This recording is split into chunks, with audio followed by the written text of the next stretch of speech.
And now, a thoughtful commentary and analysis on President Joe Biden's first address to a joint session of Congress.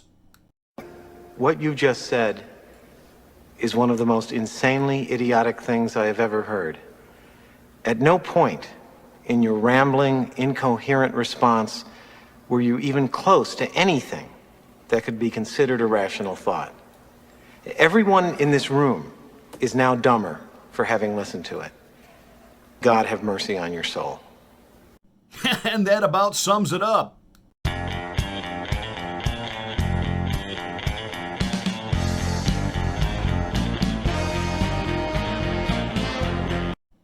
On Wednesday night, President Joe Biden addressed the nation, a joint session of Congress, a kind of a very scaled down version of a State of the Union. In fact, the gallery was empty, and you had some senators and congressmen there, all socially distanced. Everything was very sparse looking. And you had to know, just by today's coverage, that it didn't go as well as they hoped, because your major publications, your major mainstream media outlets were talking more about the fact that there were two women sitting behind the president and how this was shattering the glass ceiling and how groundbreaking this was and how stupendous this was. And yet, I'm sorry, I'm originally from New York, so in my sarcastic cynicism, I can actually say, and that is exactly where two women belong, behind the dude. Oh, yeah, I just went there. But of course, that's what they want to talk about. Nancy Pelosi and Camilla thinks she's a hottie Harris sitting behind the president. See how empowering he is to women? Actually, there were more females elected to office during the Trump years, and conservative, sharp, articulate women elected to office than the Democrats were able to put out. And remember, this so-called, they're into progressive, woke, social justice. Yet, who was the guy that got the nominee for their ticket? Old, pale, stale, and male. So, you tell me. That said, dealing with the actual context of what Joe Biden had to say, I think Ted Cruz's analysis was absolutely, completely spot on. But I made very clear to Putin that we're not going to seek escalation. I've sent a bill to take a close look at it. We also have to get at the root problem of why people are fleeing. Now, to be perfectly clear, I didn't actually watch the speech while it was happening. I was doing two other things simultaneously because I multitask. I was streaming a New York Mets baseball game on silent in my studio while I was recording my oldies radio show. So I was recording oldies and occasionally looking over at a monitor to see the Mets get beat by the Boston Red Sox. In fact, to be quite honest with you, I actually forgot that Joe Biden was speaking last night until about 10:30 or so. My son called me to ask me what I thought. And, well, I hadn't watched it. Well, of course, in the late night hours, I caught up on it. And, I have to go with the original analysis. Now, it was what it was. I am sure his base loved it. We know the reaction that you'll get over at Faux Pas News, formerly known as Fox News. Fake, staged outrage. Oh, did I really just say that? Well, let me say it again. Fake, staged outrage. Lindsey Graham. I heard things that greatly disturbed me. You greatly disturbed me, Lindsey, and your special friendship that you had with John McCain. What are you doing to push back on Mitch McConnell and the rhinos that want to go after now citizen Donald Trump? Oh, that's right, nothing, because you are the worst type of swamp creature. You are the swamp creature that while Trump was there, you tried to sound like a Trumpian, and now that he's gone, now you're in line with Mitch McConnell because all you really care about is holding on to your seat, holding on to power. Yeah, we got you, Lindsay. We understand you. And so much of the commentary, even from Troy Galdi over there on Faux News, Fox News, it was what it was. And you could tell that most of these people hadn't even really watched the speech with any great in-depth understanding. There are two areas I want to focus on, and then I am just going to explode. The two areas of his speech that we're going to go ahead and break down together had to deal with gun control and taxes. What he said on illegal immigration, we knew that was going to happen. He wants to forgive all the dreamers that are here and just give them an automatic pathway to immediate citizenship. And if you think this is about, he cares about the plight of people that are coming here and living the American dream, yada, yada, yada, it's hogwash. It's the same reason he wants D.C. to become a state. Can you imagine a city getting statehood? That would be like Los Angeles becoming a state.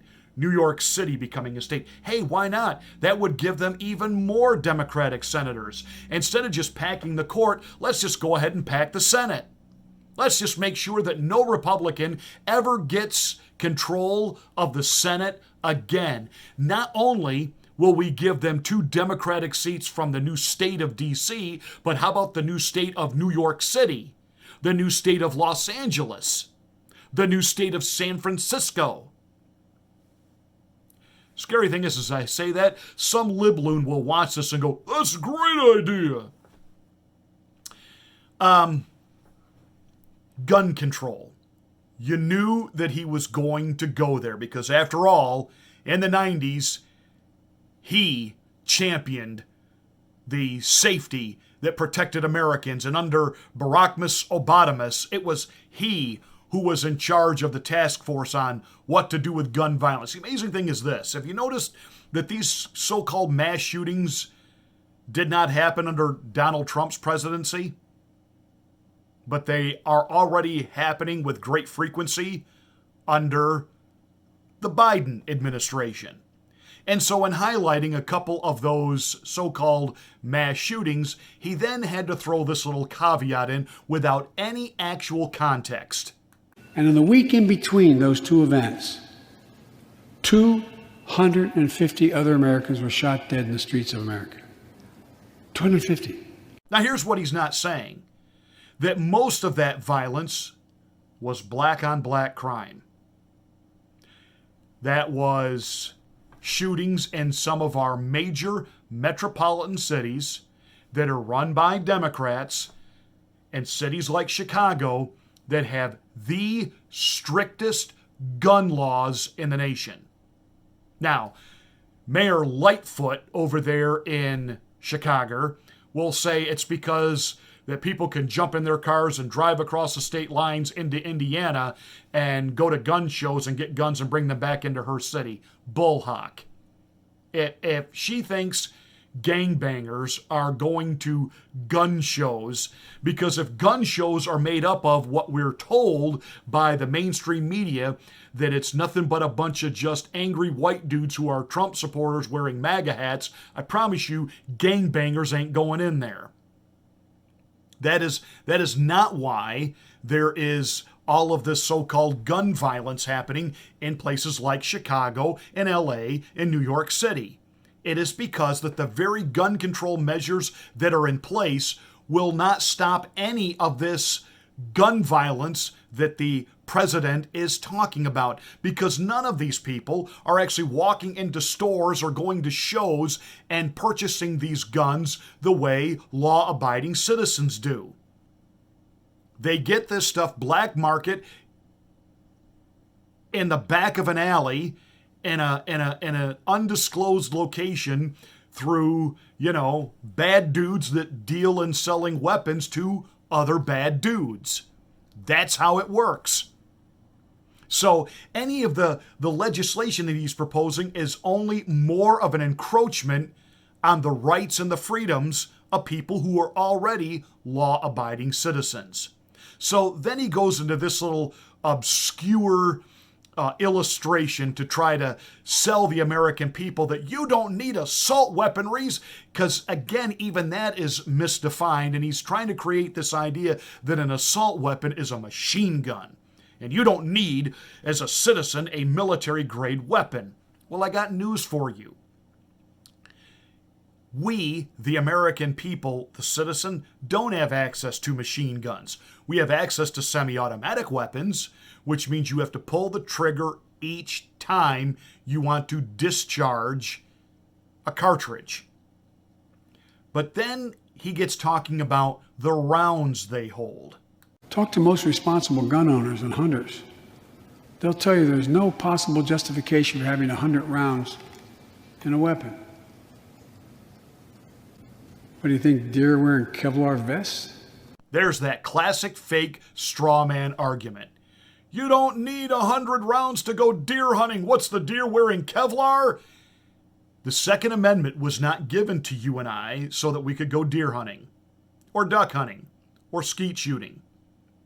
It was given to us that we might be able to protect ourselves from a tyrannical government. And a government right now that is going in so many directions and so much overreach. This is why they want to disarm the legal citizens in this country. Case in point, the FBI, the DOJ kicking in the door of Rudy Giuliani. I'm sorry, I've lost track of what's he being investigated for? Oh yeah, nothing. What's the ongoing investigation that we've been hearing about with Giuliani? Oh yeah, nothing. Oh, he was an advisor to Donald Trump. Like a Roger Stone. Like a General Flynn. You know, isn't it funny? We were told by the left that Donald Trump was this fascist, that Donald Trump was this authoritarian, and he was going to step on the neck of individual freedom in this country, and yet he did none of those things. But while he was president, the left kept doing it to him. The FBI, the DOJ, all working in the deep state, were constantly haranguing and harassing anybody that was supportive of Donald Trump. Dan Bongino on Wednesday did a interview with Donald Trump for the Dan Bongino show. YouTube immediately took it down and referred to it as spam. What? Now, there are other outlets that are carrying it, whether it's Rumble and a lot of podcasting platforms. If you don't understand the loss of freedom that we're seeing right now, and the loss of you're not allowed to disagree, and a government that doesn't want its citizens to disagree certainly doesn't want them to be able to defend themselves. So this whole canard, this fake argument, you don't need anything that holds multiple rounds to go deer hunting. Well, you know what? I don't actually go deer hunting. But I do exercise my Second Amendment rights because I'm going to protect my family. Now, of course, then Joe Obama wants to present this idea that anyone that's sane and rational agrees with him on this, including most gun owners. These kinds of reasonable reforms have overwhelming support from the American people, including many gun owners. The country supports reform, and Congress should act. This shouldn't be a red or blue issue. But this is what happens, Joe, when you're suffering from dementia. You don't really know what reality is, and you're just spewing the lines that are fed to you by one of your handlers and put into your teleprompter, which, by the way, the agony of last night would have gone a lot faster if you just turned the teleprompter around, let us read it, and go on our way. But that said, actually, gun sales right now are surging. And a little statistic that they don't like to talk about, they're surging among people on the left. Bump-a-dum-bump. Well, why is that? Why are liberals and Democrats, why are they buying a lot of guns now? Well, when Joe Biden says this is not a red or blue issue? Yeah, it really is. Because your side of the aisle wants to defund the police. Your side of the aisle keeps throwing gasoline on the riots and encouraging it and spurring it on. And people that live in those areas have said, we've had enough. I know PMSNBC is really good at going out there with their cameras during these riots and even waiting on the Chauvin verdict. And they always manage to find that one or two or half dozen goofwad young white dillweeds that stand there and say, behind their mask, "Oh, I just want to apologize for my white privilege and I have so much to learn right now." There are thousands of other Democrats out there living in those areas that have said, wait a minute, hold on. I'm not prejudiced. I don't live my life as a racist or a bigot. Why are they burning my store down? Why are they threatening the safety of my family? Why are they marching through my neighborhoods and wanting to do destruction to me and to my property? I'm going to defend myself. But then Joe Biden said something, and he has said this before, and this needs to absolutely chill you to the bone. And no amendment to the Constitution is absolute. Did he really just say that? And no amendment to the Constitution is absolute. No amendment is absolute. Let me ask those of you on the progressive left, are you okay with that? Now, I don't know what your personal belief or conviction is regarding guns and gun ownership, but you talk about totalitarian, authoritarian overreach by a president acting like an emperor, all the things that Donald Trump was accused of that he never actually did. Doesn't it concern you when the President of the United States says no amendment is absolute? So freedom of speech is not absolute. Freedom of worship is not absolute. Hey, what about the right to a trial? Apparently that's not absolute because, that's in our Constitution within our rights. Hey, what about the amendment that set the slaves free? So apparently that's not absolute anymore. So I can start owning people again as long as I'm maybe a little bit more humanitarian than they were back in the 1860s? Is that what I'm supposed to take away from what Joe Biden just said? Because he said no amendment is absolute. That ought to chill you to your core. So, you no longer have a right to privacy. The government can just walk into your house anytime they want without a warrant and do whatever they want because it's not an absolute right. It's not an absolute amendment anymore. It's not an absolute guarantee. And I think we saw that they flexed that during this plandemic. And again, no matter where you are on that whole issue, understand that corrupt individuals seized on an opportunity to do a huge overreach and strip you of your rights. You can't leave your house. You can't do this. You can't do that. They stripped churches of the constitutional right to gather, to assemble, to worship.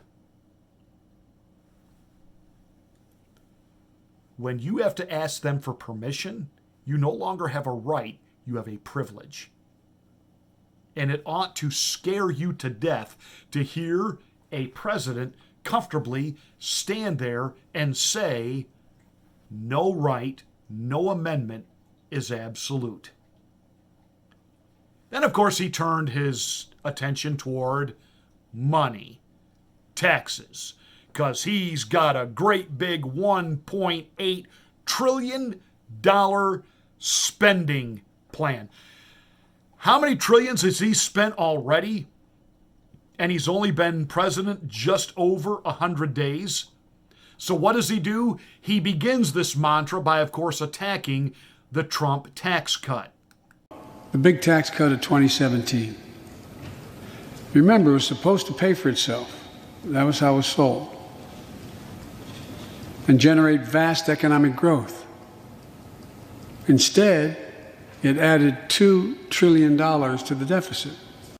I'm sorry, but it actually did work. Look at what happened to our economy. It absolutely exploded under Donald Trump. The deficit, there's this thing called the pandemic. And the deficit really began to expand under the pandemic because, we had to start printing money and giving it away. Nice try there, Joe Biden. When you hear someone say they don't want to raise taxes on the wealthiest 1% or corporate America, ask them, whose taxes you want to raise? Now listen to the rationale there. What he is saying is to pay for all the stuff I want to do, we got to raise taxes, so whose taxes are we going to raise? If you don't want me to raise it on the rich, am I supposed to raise it on the middle class? He wants to be this fake empathy. Well, here's my question. Why do the taxes have to be raised at all? Live within your means. Stop raising taxes and stop promising more and more and more and more and more. But of course, that would be sane, that would be rational, because it's easier for him to spin this as tax cuts only benefit the rich. Wah, wah, wah, wah, wah, wah, wah, wah, wah. But of course, that's exactly where he went. It was a huge windfall for corporate America and those at the very top. Instead of using the tax saving to raise wages and invest in research and development, it poured billions of dollars into the pockets of CEOs. Does anybody remember how many jobs Donald Trump actually brought back from overseas back to America? CEOs investing in America? Apple and Ford and Carrier and others building factories here instead of Mexico or China? That whole canard, that whole lie that they just pocketed the money and ran and did nothing for the worker, that's bullhock. It's an outright lie. And as far as the guys who got to become billionaires and saw their wealth grow, well, he dealt with that too. The pandemic has only made things worse. 20 million Americans lost their job in the pandemic, working and middle-class Americans. At the same time, roughly 650 billionaires in America saw their net worth increase by more than $1 trillion in the same exact period. Who would that be, Joe Boy? Who would that be? Would it be guys like Jeff Bezos? Because after all, it was the Democrats, in particular the blue states, these governors that started acting like their own little emperors, their own little czars, telling people you can't leave your house, telling people that if you're not essential, stay home, giving us curfews, telling us where we can go, what we can't go, shutting down most of the small business in this country, and only the corporate entities that are in bed with the government, the Walmarts, the Amazons, all the big box stores who are willing to play ball and go along with all the hogwash, they got to be open and they got to make money because you didn't have anything to do but sit around all day in your pajamas and order crap you didn't need from Amazon. Let's talk about some of the other millionaires that were created during the pandemic. I'm looking at two of them right behind you, Joe Boy. How? I already know the answer to this, but I need to ask the question anyway. How do people who spent most of their life in the public sector, how do they become these gazillionaires that they become? Nancy Botox Pelosi has made millions during the pandemic. Can you say insider trading? When you are an influential keeper of the gate, and you know that a pandemic is coming, and you know that there's going to be shutdowns, and you know what businesses it's going to affect adversely and with growth, you know how to move your money around and reinvest. How many other senators made all kinds of money during the pandemic? And isn't it amazing? People want to say, well, Pastor Marty, Joe Biden must kind of know what he's doing because the stock market's doing really, really good right now. Most of these so-called fat cat billionaires, you do know they're liberals, right? You do know they're Democrats, right?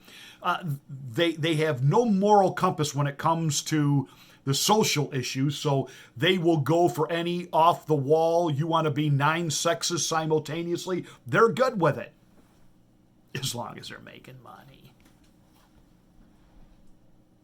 How many pharmaceuticals have made a windfall of money because of the pandemic? Huh, Joe Boy? Your side of the aisle, you created all of that.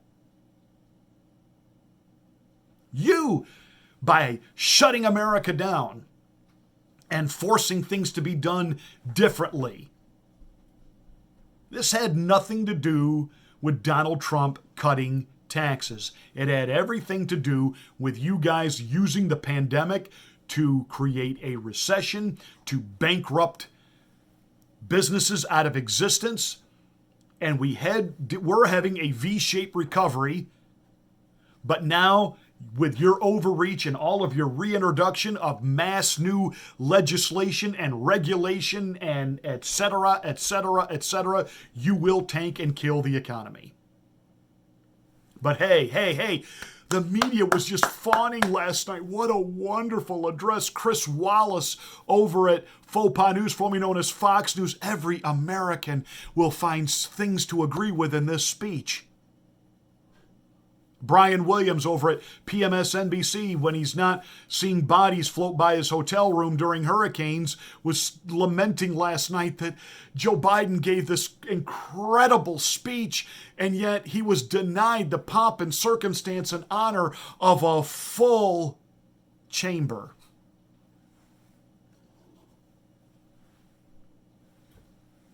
But he's packing the courts. He's getting ready to introduce D.C. as a state, to pack the Senate. Illegals are going to be given amnesty. And all that's going to do is hurt black Americans and keep them economically down and recessed and repressed. But that's okay. Get back in the projects, back on the plantation that the Democrats have provided for you. They'll give you free money. They'll give you free Obama phones. But don't think that you can in any way excel and achieve the American dream on your own, because y'all think alike. That is what candidate Biden said. And now he's president. I'm going to say this again. When you're in power, use that power. Because Joe Biden and the Democrats certainly are. Kicking in the door of Rudy Giuliani. At what point does the IRS get re-weaponized to go after conservatives again? I'm sure it's already happening. When in power, use the power. And what they're doing by the hammer down on Giuliani, by whatever backroom deal they cut with Mitch McConnell to get him now to be in support of going after a former president, Donald Trump. What do they got you for, Mitch? They got you on video engaging in porn with animals and Jeff Sessions. Is that what they got you on, Mitch? Because all of a sudden now, and by the way, Liz Cheney doing a fist bump with Biden. That'll tell you everything you need to know. Even you liberals who hate Cheney, Halliburton and war for oil and blood on his hands and a war criminal. Yep, agree with all of you on that. His daughter, pals with the president.